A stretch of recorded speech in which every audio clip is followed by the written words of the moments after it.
Don't bring your kids to Christmas. It's adults only, my sister snapped. Then she took my $4,000 toward the dinner. That night, her feed showed Santa arriving, gifts piled high. My daughter asked, "Where's our Santa?" I smiled. That night, I prepared a shocking surprise for them. By morning, my phone showed 89 missed calls and 2 officers on my porch. It started with a text, a simple, stupid group text in early November from my sister Marlene. Don't bring your kids to Christmas. It's adults only this year. Just like that. No explanation, no warning, just a snippy little line like it was nothing. Now I have one child, Olivia. She's 7. Smart, sweet, quiet. Honestly, the easiest kid in the world to bring anywhere. Last year, she spent half the Christmas dinner coloring in the corner with her markers and whispering thank yous for every gift. But sure, adults only. I didn't respond immediately. Neither did anyone else. Then my mom chimed in within a week. "Marlene, are you sure about that? Maybe we can make an exception for Liv." Marlene doubled down. "This isn't up for discussion. We're doing something elegant this year. No screaming, no sticky hands, no toys everywhere. I've already planned it. Let's keep it classy." Right. She forgot one tiny detail. I was the one paying for Christmas dinner. Or at least I had been. $4,000 already wired to her account back in October to reserve the venue, the catering, the flowers, the pianist she insisted on.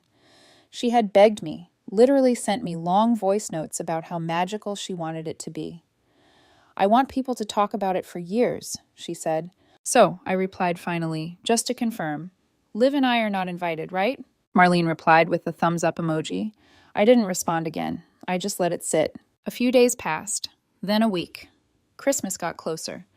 She posted teasers on her Instagram stories, little glimpses of decorations, gift bags lined up, a customized champagne cart. Meanwhile, I made other plans for Olivia and me, quite small. I told her Christmas was just going to be cozy this year, just the 2 of us. She didn't complain. But on Christmas Eve, her little voice broke me when she asked, "Where's our Santa?" I told her Santa sometimes works late, and I smiled. But while she slept, I worked. I didn't take the money back. Not yet. Instead, I let the evening unfold. And it did. Oh, it did. Marlene's feed was a full-blown gala by 8:00 p.m. She live-streamed Santa arriving in a sleigh I paid for. Towering piles of gifts, waiters in black ties, champagne towers, glittering lights, our relatives dressed to the nines, dancing, laughing, toasting, and not a single child in sight. Not even Olivia, the only niece, the only child in the entire family, erased. I didn't say anything that night. I let them celebrate. Then the next morning, I executed step 1 of my surprise. By 10:00 a.m., I had 89 missed calls. By 10:20, 2 officers were standing on my porch. They weren't there for me. They were there to ask questions about Marlene. Because when the guests tried to leave her party, they realized none of their cars were there anymore. The cars disappeared like magic. They'd all trusted the valet. Of course they did. The podium was there. Uniformed attendants with name tags, radios, the whole production. Marlene had even posted a smug story on Instagram earlier that night. Only the best. Arrive, hand over your keys, drink champagne. Effortless. Effortless. That part was true. Taking everything from her was easier than I thought it would be. The thing is, I know people. And when someone crosses you after years of taking, you start remembering favors you never cashed in. Like my friend Cam. He runs a towing business 2 counties over. Usually works with insurance claims and repos. But I asked for something a little different this time. I gave him a list of license plates, the party's address, and a window of time. He towed 24 luxury vehicles from the venue to a secured lot an hour away. No scratches, no damage, just gone. By the time Marlene's guests started to leave, every car was missing. At first, they thought it was a prank. Then panic set in. By midnight, people were furious, cold, calling the cops, trying to understand how 24 vehicles vanished from a gated lot with security cameras. Marlene was in heels, sobbing, losing her grip in front of everyone she'd been trying to impress. That was the beginning. The next morning, 2 officers showed up at my door. Olivia was still in her pajamas, eating leftover cinnamon rolls and watching cartoons. I answered the door like nothing was wrong. They asked if I knew anything about a car theft incident at a private event. I said truthfully I hadn't been invited. I smiled, told them I was spending Christmas with my daughter. They left after a few minutes, awkward and unsure, but I wasn't done. That morning, I dropped the real hammer. Marlene didn't just lose her cars. She lost her financial lifeline. Years ago, I set up a joint emergency fund for our family after I sold my tech company. I was generous. Too generous. I let Marlene have access when she needed to float expenses for her so-called event business. I helped Mom and Dad when Dad had heart issues, when Mom's car broke down, when the roof started leaking. Everyone swore it was temporary. They'd make it up to me. They never did. So I pulled everything quietly. 2 weeks before Christmas, I moved my money into new accounts. Marlene didn't even notice. I left her account open with exactly $2.17, just enough to remind her it hadn't been a glitch. It was intentional. By 10:30 a.m., my phone exploded. Marlene's text came in first. She skipped straight to rage. "What did you do? Where is the money? You ruined everything." I didn't answer. I was helping Olivia build her Lego castle. We were having a good morning. Then came the calls from Mom and Dad. Straight to voicemail. Then my cousin Jules texted, "Hey, you better pick up. Your parents are on their way." I replied, "Let them." They showed up tight-lipped, pretending to be calm, but I could see the panic in their eyes. Dad didn't even sit down. Mom tried guilt first. "How could you humiliate Marlene like that? Why would you take their money? What happened to being a family?" I asked her how it felt watching Olivia get excluded from Christmas like she was nothing. She said Marlene made the rules this year. I said I make the rules now. It's funny. They always expected me to give, to fund everything. They forgot the money was mine, not ours, not family money, just mine. That night, I got a message from my Aunt Lydia, Mom's sister. Short and simple. "You did the right thing. She's been rotten for years." That was the first crack in the family wall, because not everyone agreed with what Marlene did. Not everyone thought I was the villain, and I wasn't done.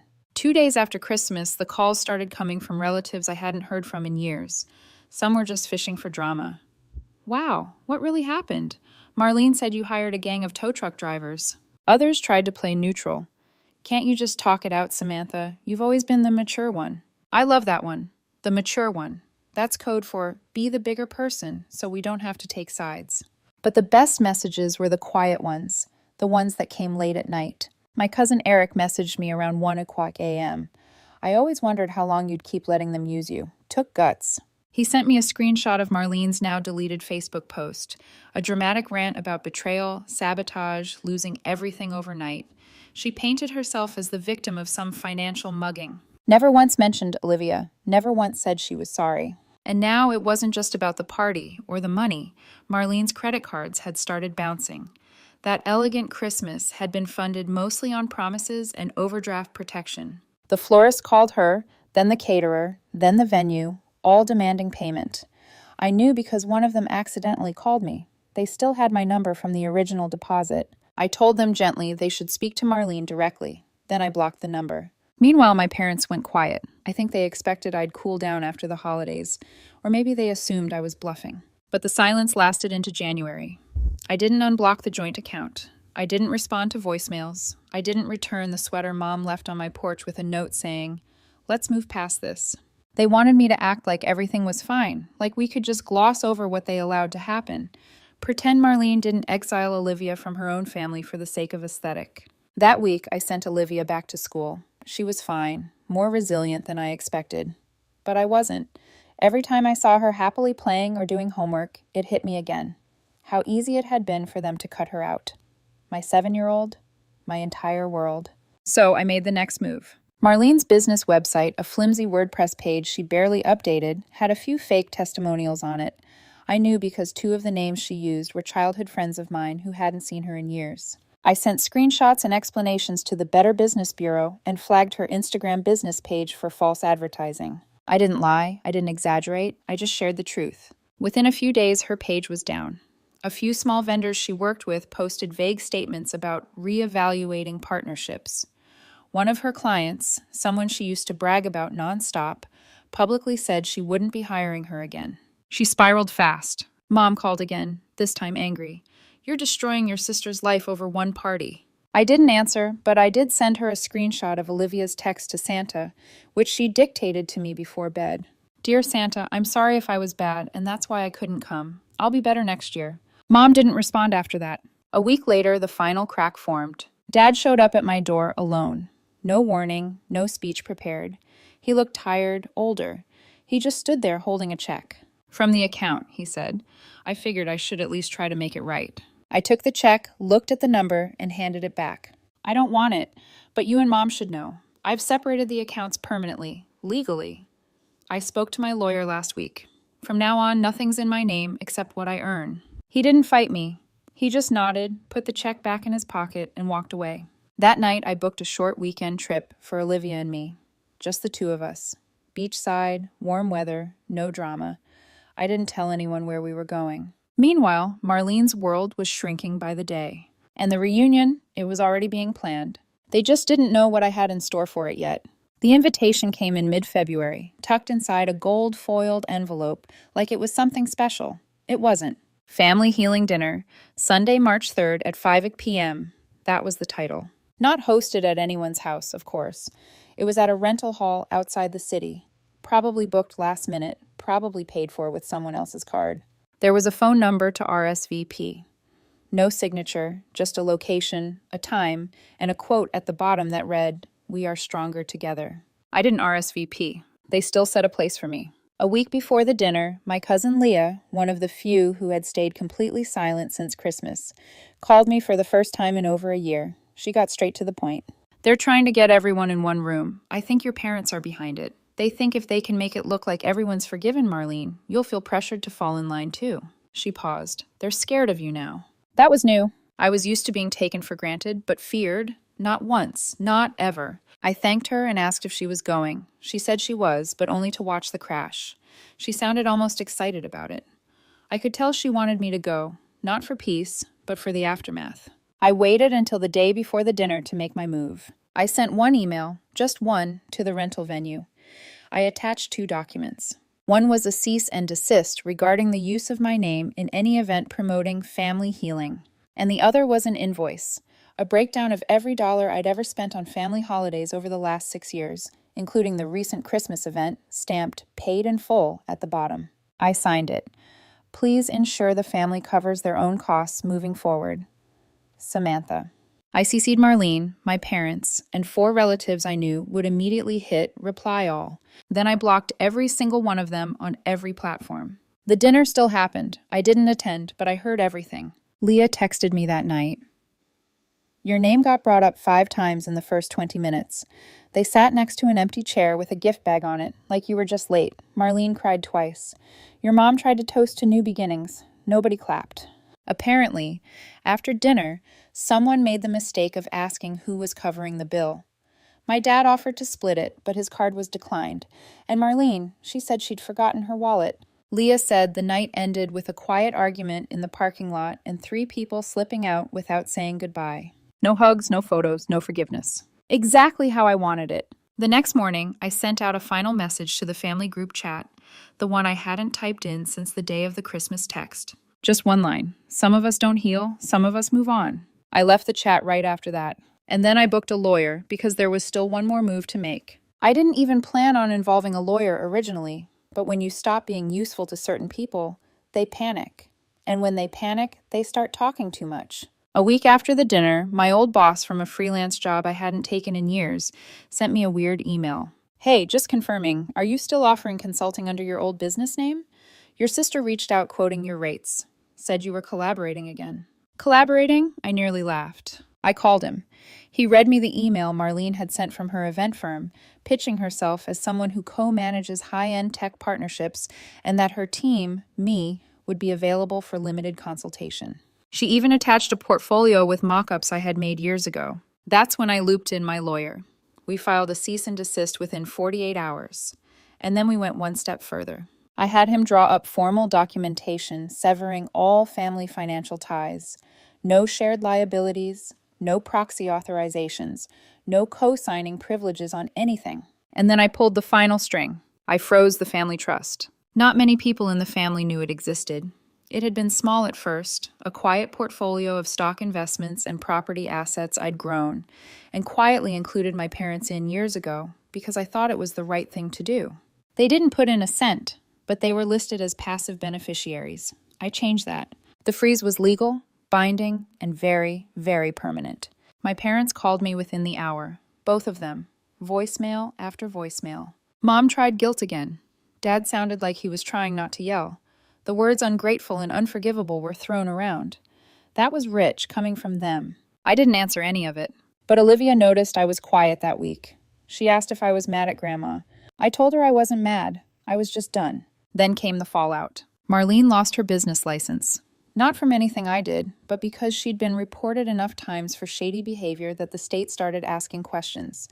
Turns out she'd been pocketing deposits for events she never planned to deliver on. 3 clients filed official complaints. 1 even threatened a lawsuit. My parents, they downsized quietly, sold the lake cabin. I knew it hurt them. That place was their pride, but they couldn't afford the maintenance anymore.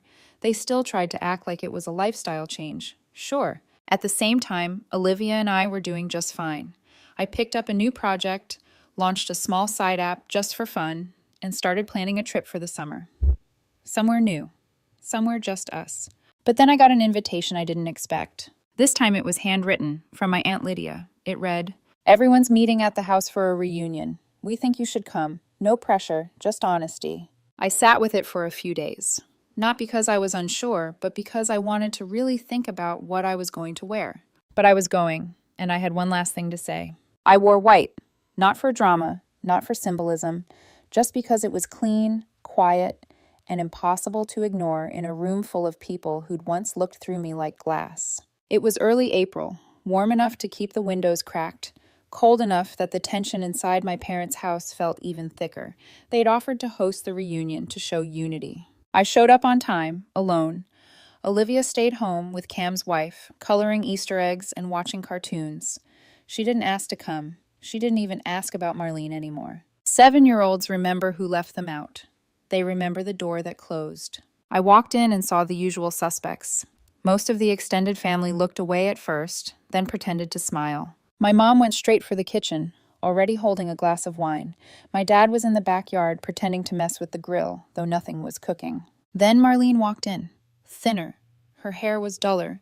Even her voice was quieter. But she still walked like she thought she was being filmed. She didn't hug me. She just said, "Can we talk?" We went out to the porch. For once, she didn't try to control the narrative. No sob story, no manipulation. She admitted she messed up, that she went too far, that she thought I'd just swallow it like I always did. I let her talk, then I asked one question. "Do you even remember what Olivia said to you the last time she saw you?" She blinked, shook her head. "She handed you a picture she drew of our family and said, 'You forgot to put me in the Christmas photo last year, so I fixed it.'" Marlene looked like she wanted to cry, but I didn't let her. I stood up. "You didn't just cut me out, Marlene. You cut out a child. You humiliated her to feel powerful. You convinced everyone that excluding her was tasteful, and they all let you." I opened my bag and pulled out an envelope. Inside was a single photo. Olivia and me on the beach, wearing Santa hats, holding a sign that said, "Our own Christmas. No crumbs." I handed it to her. Then I turned around and walked inside. That's when I noticed the quiet. Everyone had stopped talking. My parents were in the hallway, watching. I walked right past them, straight to the living room, and placed a second envelope on the coffee table. Inside that one, a typed document. Official notice of permanent separation from the family trust, signed and notarized. A second page listed every instance of financial support I'd given in the past 10 years, with a total at the bottom. Next to it, one sentence. "Consider this my final contribution." I left without saying goodbye. As I drove away, I didn't feel angry or proud or vindicated. I felt done. There's a before and after in every family. Sometimes it's a death. Sometimes it's a birth. For us, it was Christmas.